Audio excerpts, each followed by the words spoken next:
Hello from the town of Bayeux.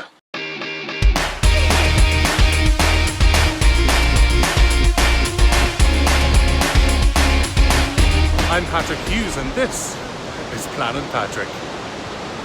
Hello from the town of Bayeux, where I'm coming to see the Tapestry, a very famous piece of textile art, perhaps the most famous. Anyway, I was trekking around trying to find somewhere to park. Somebody's revving enormously there, and I managed to get parked right in front of the mayor's office, La Mairie, I think. It's a lovely town, nice church. I'm only here for an hour, so I'm going to scoot across and have a look at the Tapestry, then get underway to my stop for tonight, well, my stop for the next few days. Let's go. Located in the Calvados department of Normandy in northwestern France, Bayeux has a population of about 13,500 and a history that stretches back more than 2,000 years. If you don't know it for the famous Bayeux Tapestry, you may know it was the first large town liberated by the Allies during Operation Overlord during the Second World War. It lies just 7 kilometers from the English Channel, which is known in French as La Manche. Bayeux was the perfect stop for someone like me who wanted to drive deeper into France, and it took 1 hour to get to Bayeux from the ferry port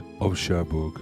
I think this is the entrance way to go in and see the Bayeux Tapestry. I think I can't film in there, but they do have a replica that you can film, so we'll do what we can. Here are some facts about the Bayeux Tapestry that I'm about to go and see. The tapestry is an embroidered cloth about 70 metres long that shows the events leading up to the conquering of England by William the Conqueror in 1066. William, who was the Duke of Normandy, entered into battle against Harold, who was the King of England. It is thought that the tapestry itself was constructed just a few years after the battle, so it probably dates to the 11th century, though it's very, very difficult to say for sure. Originally it was thought to have been made here in Normandy, but now it's generally accepted that the tapestry was constructed in England. I'm familiar with a couple of scenes from it, particularly the one in which an arrow goes through Harold's eye. Gruesome, but truesome. Let's pop in and have a look. The entrance charge is €11 or €5 for students, and there was a large group there at the same time as me.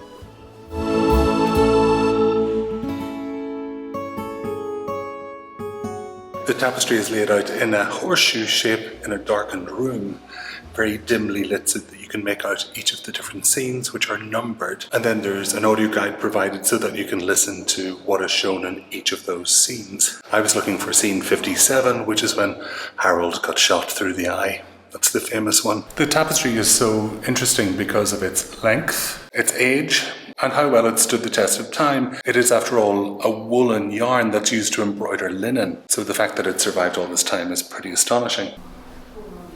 These tapestries are for sale at between €200 and €300 each. The shop manages to sell all of the things that you could hope for, from magnets to aprons to furry unicorns, and you can get your coin squeezed over here into the shape of something interesting. There are a lot of school groups today, so it was hormonal, but I'm glad that I came to see it. I got to see the scenes that I was interested in. The majority of students in the school group ahead of me, who I think might have been from Flanders, had a very limited interest in the Bayeux Tapestry, and their teachers were quite interested in shouting at them in the otherwise silence of the museum, which brought an unexpected frisson of "What the heck is that?" to proceedings. Whew, this garden's rather charming. Snowdrops for March. One little note about pricing. It costs €11 per adult or €5 for a student who might also be an adult or a school-aged child. So I think that's pretty reasonable, to be honest with you. Well done, Bayeux, on keeping it reasonable.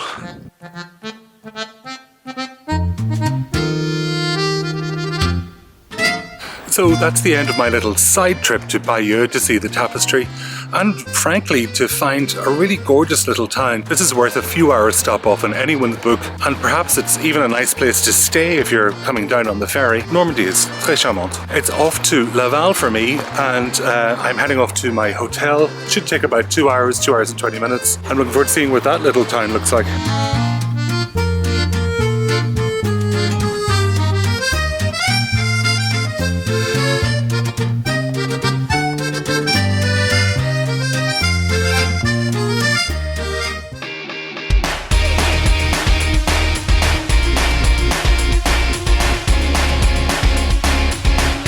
I'm Patrick Hughes and this is Planet Patrick.